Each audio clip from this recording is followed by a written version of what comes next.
എല്ലാവർക്കും നമസ്കാരം. ഇന്ന് ഞാൻ കാണിക്കുന്നത് നല്ല അടിപൊളിയായിട്ടുള്ള ഒരു സ്വീറ്റാണ് ബേസൻ ലഡ്ഡു അല്ലെങ്കിൽ കടലമാവ് ലഡ്ഡു. നല്ല സോഫ്റ്റ് ആയിട്ടും നമുക്ക് വീട്ടിൽ വളരെ എളുപ്പത്തിൽ തയ്യാറാക്കിയെടുക്കാം. അതിന് വേണ്ട എല്ലാ ടിപ്സും ട്രിക്സും എനിക്കറിയാവുന്നത് ഞാൻ ഉൾപ്പെടുത്തിയിട്ടുണ്ട്.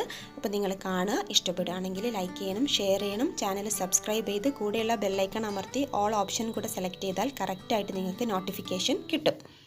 കറക്റ്റ് നോർത്ത് ഇന്ത്യൻ സ്റ്റൈലിലാണ് ചെയ്തെടുക്കുന്നത്. അപ്പോൾ അതിന് വേണ്ടി പഞ്ചസാര നമ്മൾ ഈ രൂപത്തിലൊന്ന് ആക്കിയെടുക്കണം. ഇതിന് പറയുന്ന പേരാണ് ഭൂര അല്ലെങ്കിൽ തകാർ. അതെങ്ങനെയാണ് ചെയ്യുന്നതെന്ന് നോക്കാം. അതിന് വേണ്ടിയിട്ട് 1/4 കപ്പ് പഞ്ചസാരയിലേക്ക് 1/4 കപ്പ് 3:1 റേഷ്യോയിൽ വെള്ളവും എടുക്കുക. എന്നിട്ട് 1 ടേബിൾ സ്പൂൺ നെയ്യും വേണം. അപ്പോൾ ഇതൊന്ന് അലിയിച്ചെടുക്കണം. അതിന് വേണ്ടിയിട്ട് ഒരു പാനിലേക്ക് നമ്മൾ പഞ്ചസാര ഇട്ട് കൊടുക്കുക. അതിലേക്ക് നമ്മൾ 1/4 കപ്പ് വെള്ളം 3:1 റേഷ്യോയിൽ ഒഴിച്ചു കൊടുക്കുക. എന്നിട്ട് ലോ ഫ്ലെയിമിൽ നമ്മളിതൊന്ന് അലിയിച്ചെടുക്കണം. ലോ ഫ്ലെയിമിലിട്ട് വേണം ചെയ്യാൻ. നന്നായിട്ട് അലിയിച്ച് എടുക്കുക. നമ്മളിത് ക്യാരമലല്ല തയ്യാറാക്കുന്നത് എന്നുള്ളത് പ്രത്യേകം ഓർക്കുക. എന്നിട്ട് നല്ലപോലെ അത് അലിഞ്ഞ് ഒന്നൊന്ന് തിക്കായിട്ട് വരും. നല്ലപോലെ ഒന്ന് തിക്കായിട്ട് ഒരു നൂൽ പരുവം എന്ന് വേണമെങ്കിൽ നമുക്ക് പറയാം. ഒരു തിക്കായി വന്നു കഴിഞ്ഞാൽ നമ്മളതിലേക്ക് 1 ടേബിൾ സ്പൂൺ നെയ്യ് ചേർക്കുകയാണ്. ഈ നെയ്യ് ഈ പഞ്ചസാരയിലേക്ക് അലിഞ്ഞു ചേരുമ്പോൾ നല്ല ഒരു ടേസ്റ്റാണ് ഈ പഞ്ചസാരയ്ക്ക് വരുന്നത്. നമുക്ക് വേണമെങ്കിൽ വെറുതെ പൊടിച്ച പഞ്ചസാര ഉപയോഗിച്ചും ചെയ്യാം, പക്ഷേ നല്ല വ്യത്യാസമാണ് രണ്ടും. ഇനി ഈ നെയ്യ് ആദ്യം നല്ല പോലെ ഇതിലേക്ക് യോജിച്ച് വരണം. കണ്ടല്ലോ, നല്ല പോലെ ഇളക്കി കൊടുക്കുക. അപ്പോൾ അത് താനേ യോജിച്ച് വരും. അത് യോജിച്ച് കഴിഞ്ഞാൽ നമ്മൾ ഫ്ലെയിം ഓഫ് ചെയ്യുക. എന്നിട്ട് നല്ല പോലെ ഇതേപോലെ നന്നായിട്ട് ഒരതി കൊടുക്കുക. ഒരതി അല്ലെ കട്ട ഒക്കെ പോകുന്ന രീതിയിൽ പൊടിച്ചെടുക്കുക.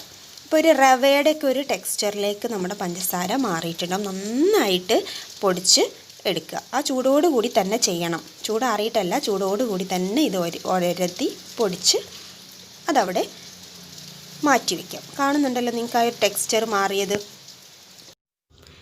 ഇനി ഒരു പാത്രത്തിലേക്ക് 4 ടേബിൾ സ്പൂൺ നെയ്യ് എടുക്കുക. അതായത് 1/4 കപ്പ് നെയ്യ്. അപ്പോൾ അതിലേക്ക് നമ്മൾ കടലമാവ് ചേർത്ത് ഇതിനെ നന്നായിട്ട് മൂപ്പിച്ചെടുക്കാൻ പോവാണ്.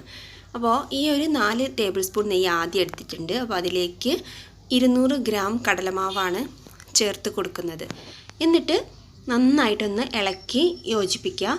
എന്നിട്ട് 1 ടേബിൾ സ്പൂൺ നെയ്യും കൂടെ ചേർക്കണം.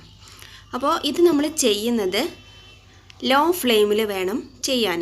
ഫ്ലെയിം കൂട്ടി വെച്ച് ചെയ്താൽ കടലമാവ് ഒരു കയ്പ്പ് രസമായിട്ട് മാറും. അപ്പോൾ അത് ചെയ്യരുത്. ലോ ഫ്ലെയിമിലിട്ട് പതുക്കെ യോജിപ്പിച്ച് എടുക്കുക, നെയ്യും കടലമാവും കൂടെ. ഇപ്പോൾ ഒരു റഫായിട്ടുള്ള ടെക്സ്ചറല്ലേ നിങ്ങൾ കാണുന്നത്. അപ്പോൾ അത് നന്നായിട്ട് മൂത്ത് വരുമ്പോൾ നല്ല സോഫ്റ്റ് ആൻഡ് സിൽക്കി ആയിട്ട് മാറും. അപ്പോൾ നന്നായിട്ട് ഇങ്ങനെ യോജിപ്പിച്ചെടുക്കുക. അപ്പോൾ പതിയെ പതിയെ മാറ്റം നിങ്ങൾക്ക് കാണാൻ പറ്റുമെന്ന് ഞാൻ വിചാരിക്കുന്നു. അപ്പോൾ ഇങ്ങനെ ഇളക്കി കൊടുക്കുക. അപ്പോൾ നമുക്കിതായി കിട്ടേണ്ടത് ആദ്യം കടലമാവിൻ്റെ ആ ഒരു കളറിൽ നിന്ന് മാറി കുറച്ചുകൂടി ഒരു ഡാർക്ക് ബ്രൗണിനോട് അടുത്തൊരു കളറായിട്ട് അത് വരും.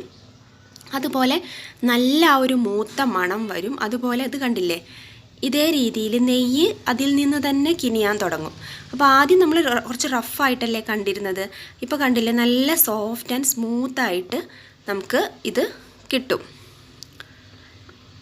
അപ്പോൾ ഈ ഒരു 200 ഗ്രാമിന് ഈ നെയ്യ് വളരെ കറക്റ്റാണ്. അപ്പോൾ ഇതേ രീതിയിൽ നമ്മൾ ചെയ്തെടുക്കുക. എനിക്കിങ്ങനെ ചെയ്തെടുക്കാൻ 20 മിനിറ്റ് സമയമാണ് എടുത്തിട്ടുള്ളത്. അപ്പോൾ നിങ്ങളും അതുപോലെ തന്നെ ചെയ്തെടുക്കുക. അപ്പോൾ ഇത് റെഡി ആയി കഴിഞ്ഞാൽ പെട്ടെന്ന് തന്നെ നമ്മൾ മറ്റൊരു പാത്രത്തിലേക്ക് മാറ്റുക. അതേ പാത്രത്തിൽ വെച്ചാൽ ആ ചൂടിൽ അത് പിന്നെയും മൂത്ത് ടേസ്റ്റ് ഇല്ലാതെ ആവും. ഇനി ഒരു പാത്രത്തിൽ കുറച്ച് നേരം ഇത് ചൂടാറാൻ വേണ്ടിയിട്ട് മാറ്റി വയ്ക്കാം. ഇനി അതിലേക്ക് നല്ലൊരു ഫ്ലേവറിന് വേണ്ടിയിട്ട് ഏലക്ക പൊടിച്ചത് ചേർക്കുന്നുണ്ട്. അത് നല്ലപോലെ ഒന്ന് കുഴച്ചെടുക്കുക. ഇപ്പോൾ ഇതൊരു ഇളം ചൂടാണ് ഉള്ളത്. ഈ ഒരു ഇളം ചൂടിൽ വേണം നമ്മൾ ഭൂര ചേർക്കാൻ. നല്ല ചൂടിൽ ചേർത്താൽ ഈ ഭൂര അലിഞ്ഞിട്ട് നമ്മൾ വിചാരിക്കുന്ന ടെക്സ്ചർ അല്ല കിട്ടുക. അപ്പോൾ അത് പ്രത്യേകം ശ്രദ്ധിക്കുക. ഇളം ചൂടിൽ മാത്രമേ ഉള്ളൂ ഭൂര ചേർത്ത് കുഴക്കാവൂ. പിന്നെ ഈ ഭൂരയിൽ കുറച്ച് വലിയ തരികളായിട്ട് നിങ്ങൾക്ക് തോന്നുന്നുണ്ടെങ്കിൽ ഒന്ന് അരിപ്പ വെച്ച് അരിച്ചും ചേർക്കാം. അപ്പോൾ നല്ല പോലെ കുഴച്ചിട്ടുണ്ട്. ഇനി ഇതൊരു 10-15 മിനിറ്റ് കഴിഞ്ഞിട്ട് വേണം നമ്മൾ ബോളാക്കി എടുക്കാൻ. അപ്പം തന്നെ ബോളാക്കി എടുത്താൽ ചിലപ്പം ആ ഒരു റൗണ്ട് ഷേപ്പ് കിട്ടില്ല.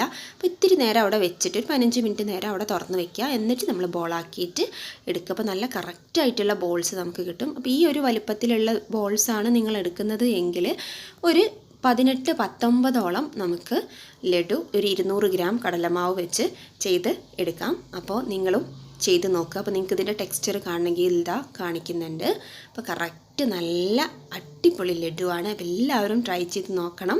ഇഷ്ടപ്പെട്ടാൽ കമൻസിലൂടെ എന്നെ അറിയിക്കണം, ഇഷ്ടപ്പെട്ടില്ലെങ്കിലും അറിയിക്കണം. അതുപോലെ തന്നെ ഇഷ്ടപ്പെട്ടാൽ ലൈക്ക് ചെയ്യുക, ഷെയർ ചെയ്യുക, അതുപോലെ എൻ്റെ ചാനൽ സബ്സ്ക്രൈബ് ചെയ്യുക. ഇതുവരെ കണ്ട എല്ലാവർക്കും താങ്ക്സ്.